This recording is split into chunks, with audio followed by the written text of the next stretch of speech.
Hi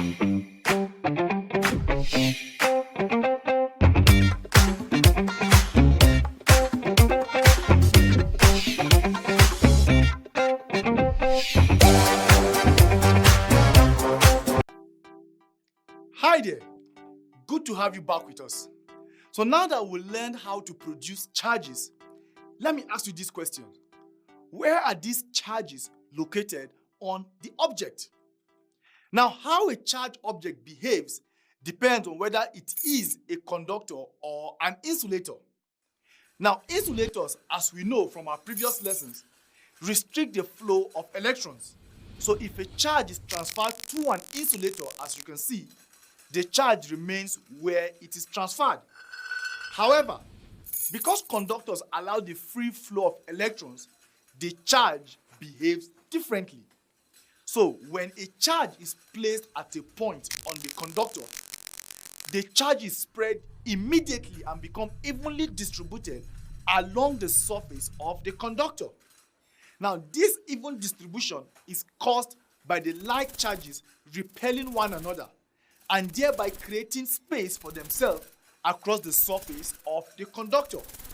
So as you can see from this image, you will notice that the charges are always only distributed on the surface of the conductor. Let us use an illustration to show you how. Now, if you charge a container that is a conductor, let's say a metal cup, and you decide to test for the charges using an electroscope, what you will see is that when the electroscope is placed on the outside of the cup, the electroscope will detect a charge. But when this electroscope is placed inside the metal cup, the electroscope will detect no charge. Remember we said that charges on a conductor tend to be evenly distributed across the surface, right? Now that is easy to visualize for uniform shapes like, say, a very smooth sphere. Now, but what if the shape has sharp points like on a cube or a cylinder or even on a cone? In this case, charges will spread evenly over a smooth surface, but will be highly and tightly packed near the intersection of two planes.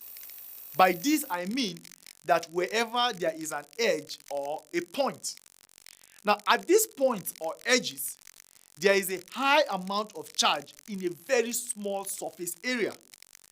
Now, these points or edges are described as having a high surface density.